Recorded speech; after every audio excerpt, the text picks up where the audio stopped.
Hello everyone and welcome to the week ahead. We're changing it up a little bit to this week and I'm doing the introductions. So in Health and Human Services this week we have a bill, Drew Gattine's bill. It's LD 1612.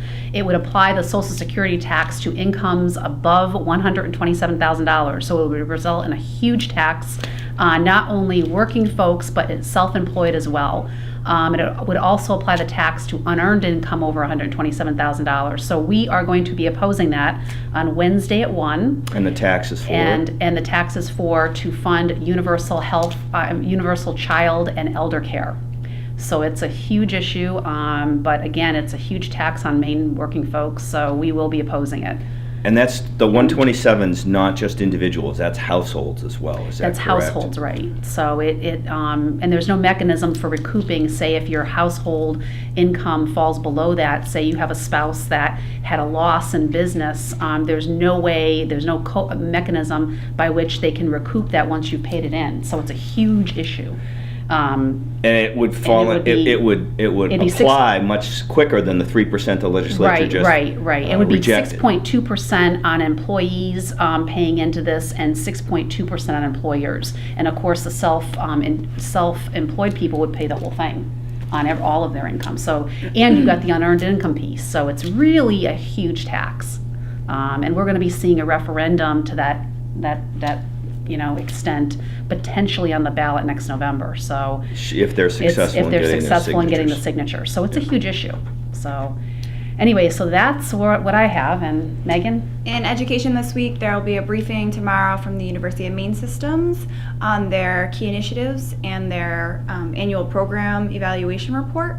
There is a public hearing on LD 1689, an act to repeal certain provisions regarding funding allocations for the 18-19 school year. We'll be monitoring that, and the work session on Aaron Herbig's concept draft to promote innovation and growth in Maine's traditional industries will be up on Thursday afternoon, and hopefully we'll see the final language and the fiscal note on that.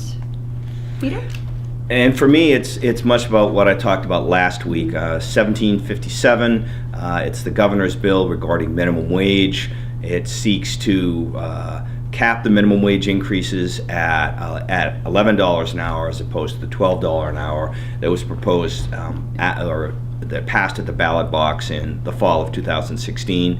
It also would eliminate the indexing provision of that same referendum question. It would slow the rate of increase instead of $1 a year by 50 cents a year, and it would put in place a training wage for workers under the age of 20, between the ages of 18 and 20, and then a second one for 18 and below. They're going to have a public hearing in the LCRED committee on Wednesday morning at 10 a.m., beginning at 10 a.m. I expect it to be a long hearing, and we'll be testifying on that bill. In the weeks ahead, there'll also be next Wednesday, is a bill on substance abuse testing. This one's been around before. It's designed to modernize our substance abuse testing laws. They've been in place since the 80s and they really haven't changed, and also streamline the process to approve a substance abuse testing program in your workplace. Right now, you have to go through the expense of developing it and then having the department okay it. The Department of Labor, excuse me. Under this proposal, the department would create a substance abuse testing policy that other businesses could then adopt.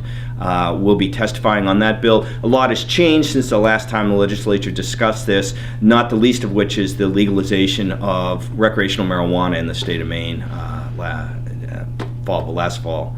2 years ago. So that's where we're at right now for this week. Yep. And we appreciate you joining us, and we look forward to talking with you next week. Thanks. Stay classy, Maine.